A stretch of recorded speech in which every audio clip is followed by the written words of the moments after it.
What's up, everybody? Welcome, welcome, welcome. It's been a little while, huh? So listen, gang, I know I haven't posted a speaker's breakdown in a little while, and it's mainly because I've been on Instagram a lot. So if you haven't checked me out on Instagram, go there. It's at Public Speaking Lab. But that's neither here or there, because today we are here to talk about another professional public speaking coach, David JP Phillips, and his amazing TED Talk called 110 Techniques of Communication and Public Speaking. Mr. Phillips, 110?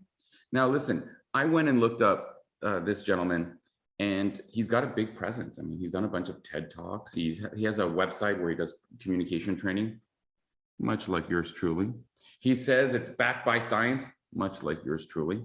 The only thing is, and I'm not sure, I just don't see, I couldn't find, and I only looked for like 10 or 15 minutes, but I couldn't find any papers that he was referencing. I couldn't actually find any research. And this is one of the things with a lot of people who say it's backed by science. They read an article and there was like a recent study at the University of so-and-so with 5 people did this, and that's not real science. That's a finding that might be interesting to research more. I don't know if that's the case with this gentleman, and we're not going to go into it.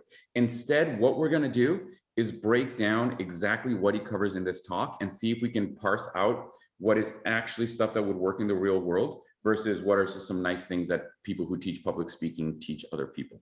Because remember, everyone, here's the test, and here's what you should be doing. When you watch these public speaking communication teachers, ask yourself, does this apply to my day-to-day? If I'm to speak with passion, how does this apply to the chemical transportation company that I work for, where my presentation is about the new ISO standards? Sure, maybe I'm really into it, but do I have to be dramatic? If I'm just reviewing a case study, will these tools apply? If I manufacture rubber soling, will this apply?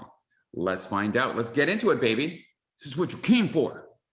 You're welcome. I missed you too. Mwah. To my passion and to my love, and according to my wife, my mistress in life.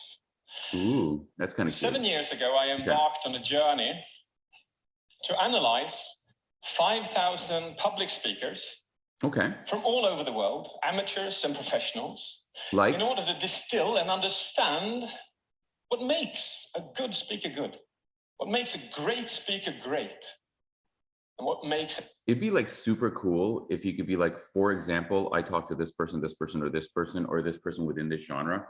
Because when people say things, I don't know, that just makes my little radar go off. And how do I know it just wasn't like a bunch of people you knew and their friends? How do I know you didn't just go to a Toastmasters club where there was like 30 people who were in Toastmasters who by no means are like amazing speakers. They are all learning to speak, and say, okay, 30 people, analyze that, done. It's a TED Talk, right? Maybe this is not where we go into it. Let's keep looking. Let's keep watching, okay? Here we go. It's an outstanding speaker, outstanding. The result, 110 core skills. 110 core skills? Let's complicate it, baby. I guarantee you, okay, I guarantee you, okay, maybe I'm wrong, and I guarantee you a lot all the time. A bunch of these 110, there's no way he's gonna go through all of them, are gonna be really like fluffy, like engaging, moving with purpose. Sure, it's not that those are wrong, but maybe, is it just ideas, or will he actually tell us what to do physically? Let's find out. With loads of subskills. Ooh. So what does it look like? It looks like this. Yeah. So if you were going to train people in public speaking, I mean, this would right away turn me off. Let's zoom in a little bit, huh? Let's zoom in. Amplifying posture. I don't know what that means. I don't know what that means. Pitch range, melody, articulation, signs, ideography. Ugh. So yeah, this guy's for sure just like complicating stuff. And a lot of these are just dramatizing. I mean, a lot without, these are all really fun ideas. Remember, people say things like that all the time. You have to make sure you articulate effectively. You control your tone. The thing is, you can't control your tone unless you have a lot of experience. Controlling tone is like the way you speak is kind of automatic. Do you know what I mean? Especially when you're nervous, trying to think about, is my tone okay or should I talk? Like, it always comes across fake. Like this guy, I can tell he's done a lot of training, but I can also tell that he's putting on his dramatic voice. Did you hear? Let's just go here. Watch this dramatic voice that he puts on to sound effective as a speaker. And it's not that it's bad, but it's like, look. The result? 100 to analyze 5,000 public speakers from all over the world, amateurs and professionals, in order to distill and understand what makes a good speaker good, what makes a great speaker. And it's like, it's not that it's bad, but think about this, gang. If we were in a conversation and I was like, what do you want to do here? What shall we try? It's Captain Kirk, man. It's go watch old school Star Trek. It's Captain Kirk. It's not that it's wrong, but this is very much someone who teaches public speaking without knowing the realities of public speaking, like just being in a meeting and giving like a 5-minute update. You know what I'm saying? It's not what he's saying is wrong. It's that these are nice, fun ideas that don't translate to like real world stuff. But again, we're barely into it and I'm already tearing him apart. I mean, this guy's way more famous than me, so he must be doing something right, right? You're great. 110 course demonstration of what it can look like. Okay, let's demonstrate. Through in one TED talk, don't you agree? So what I've done is I've picked out my absolute favorites, and I'd like to show you a demonstration of what it can look like. I love it. Let's go. Imagine that this chair is something that you want somebody else to believe in. You want somebody else to buy into this. This is your idea. This is you wanting to make your voice heard. Now, what I like about what he's doing here is he's using this uncertainty. He's talking about this chair.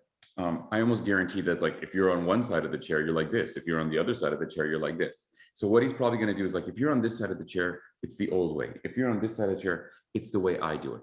That's probably what he's going to do. Maybe the audience realizes that, maybe not. But even still, I think that this is definitely like a good thing to do because it's a visual, but it's also like, where are you going with this? So it's engaging to the audience. But this gives you two options. Either you're on this side of the chair and you're a fairly mediocre communicator, you shoot from the hip, you hope for the best. Sometimes it works, sometimes it doesn't. Option number two is that you're on this side of the chair and you know exactly what you're doing in every instance of time. You know that by taking a step forward, you increase focus. What about sitting on the chair? By tilting your head slightly to the side, you increase empathy.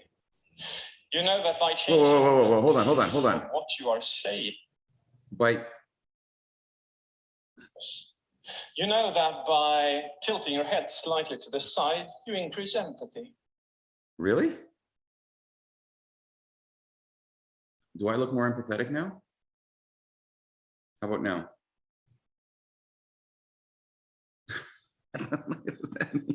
I don't know if you watched another one of my videos, the guy was like, just stare at your hands. And if you stare at your hands, you'll feel calmer. And I'm like, what?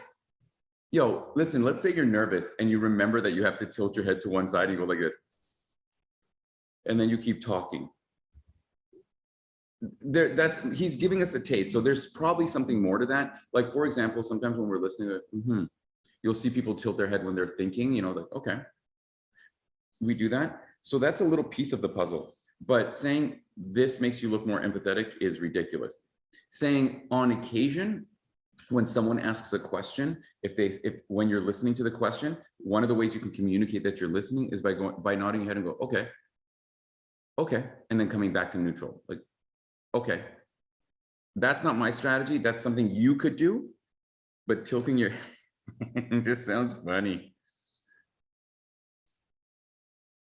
I'm going to do the rest of the thing like this. You know that by changing the pace of what you are saying, you increase focus. By changing the pace of what you are saying, you increase focus. Sort of. And again, so far, I mean, it's not that this gentleman is wrong. He's just kind of like, it's the problem when you're only like a theory person. You know what I mean? Like, I would love to see him go to a mining plant and talk about financial quarterly reports and have him try and apply that. This one, and again, it's not that he's wrong. It's just that it's here. There's a few more steps that you, the listener, are going to get right now. It's not about changing or the tone or whatever he said. It's about two things. One, short-term memory tends to be about 15 seconds. Roughly, some people say it's 5, some people say it's 30, depending on the study you look at. Average it out to 15 seconds. That means you need to stop every 15 seconds or so that you increase the probability that something that went from short-term memory goes to long-term memory. So that can be a way that you do focus. If you talk really fast like this, like a normal person would, and you're just talking like in the middle of a conversation and you stop, that does the same thing as trying to speak like this the whole time. It sounds a little weird when someone does this. You know what I'm saying? So he's half right. But if you want to apply this tactic, just think this. Every 5 to 6 sentences, I need to pause for 2 seconds so that I increase the likelihood that something goes from short-term to long-term memory. All right, let's see what else he does. Oh, wait, sorry. Oh, this guy's gonna hate me. I hope this guy doesn't find this video. He's gonna get so mad at me. And you know that by shifting yourself lower, you increase trust. And you know that by lowering your voice, you get anticipation. And you know for absolute certain. How creepy is this? Okay, let's do the first. Let's talk about lowering your body. Let's lowering your body down. That may be right in certain forms of one-on-one communication. In other words, something you might want to do. And again, I'll be honest, I looked into this like levels. You know, sometimes these leadership gurus or like pickup artists will talk about like being at a higher desk than the other person, so it shows status. There's nothing that really bears that out. I mean, when I looked into it, it was a lot of opinions, but not a lot of actual research. Maybe, again, he did the research and found this out. I can tell you this, when you look into the world of psychology and kind of like some of the best practices within therapy, where the research is in therapy, you can go in PubMed, Psychology Today, those kind of places, and you research the nonverbal aspect. One of the things that they talk about in some of the research is it's not so much about levels, but trying to remove what's between you and the other person so that it's more of a conversation. I'll give you a really good example, and this is why this doesn't make sense. Or it makes sense in theory, but not in execution. If we were out having a coffee, okay? You and I were chilling. And you sat down for your coffee and I stood up the whole time, it's just weird. It's not a status thing. You'd just be like, this is very awkward. It's the same thing if you've ever been in a place where there wasn't enough chairs and you had to get a different chair and it makes it's at a different height. It's just awkward because most of us sit on a level. So the secret is not going and sitting down like this. It's being on the same level, like physical level as your audience. Also, if this applied, here's the thing, gang, think about this. If this applied, does that mean that you lose trust if you're speaking in like a classroom or an auditorium where you're the lowest one? Right? And by his own logic, if we were in a classroom that's kind of a raised classroom, like most university classrooms tend to be, and then I sit down and did what he did, where I go like this, is that good communication? Maybe if it's one-on-one, but I don't know about public speaking. Yeah, I don't know. You be the judge.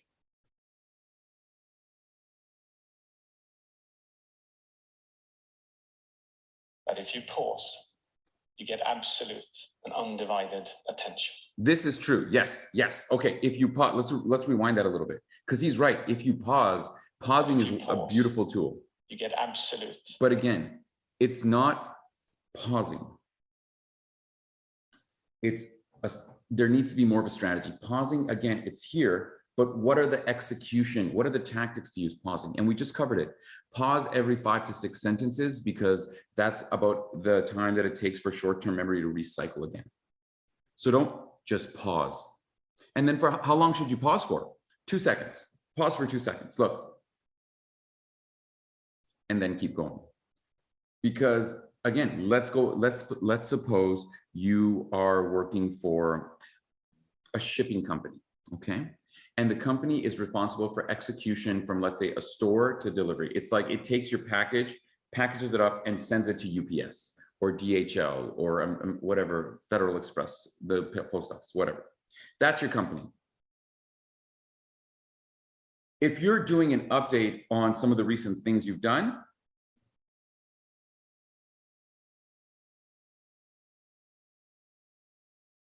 and you pause that long, it's weird, dude. Yes, it demands attention. Yes, it's good. Pausing is good for 2 to 3 seconds. If you do crazy long pauses, it's not that it won't work, but I wouldn't use them very often.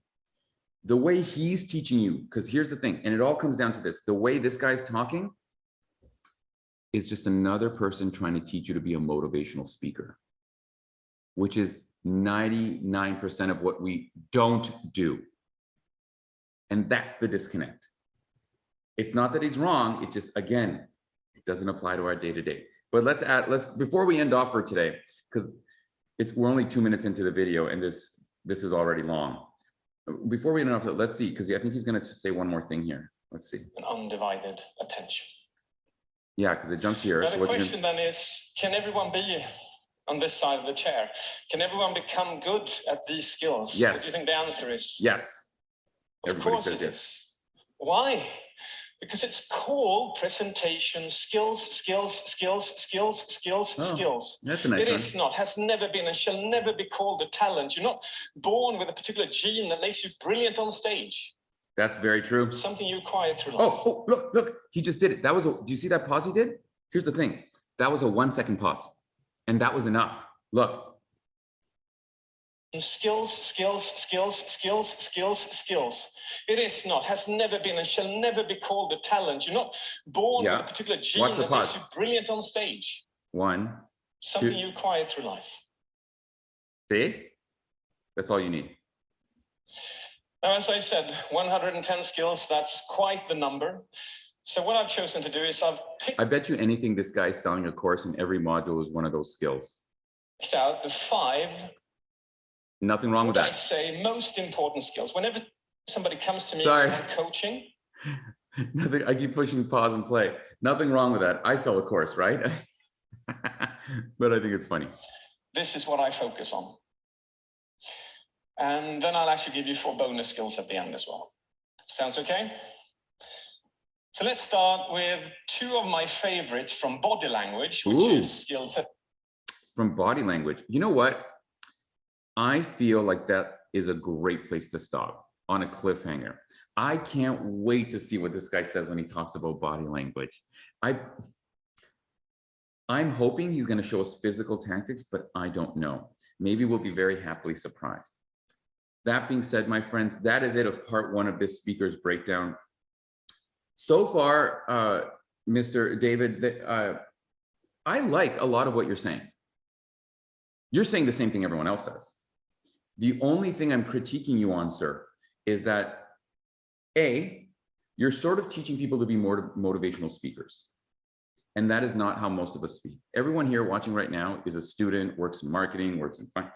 We all got jobs where we have to speak for like 10 minutes at a boardroom. So I'm hoping that the rest of this video will show us physical tactics that we can use. The other kind of shortcoming that I'm hoping we'll see in the rest of the video is a focus less on concepts and more on tactics. So for example, you had like, are you going to show us a strategy for tone, for pausing, the way I kind of did in this video? If so, then bravo to you, good sir. But we're going to have to wait till next time to find out. All right, my friends, remember, check me out on Instagram. I post like videos almost every day with tips and tricks, little quick, simple things that you can try. Public Speaking Lab, at Public Speaking Lab. Just find me on Instagram. It's a big orange circle with a microphone on it. That's how you know it's me. I am going to be posting on YouTube, so don't worry, my friends. And I'm sorry it's taken me so long to post this video. I hope you're doing well. Happy 2022. #and boring. And I'll see you next time.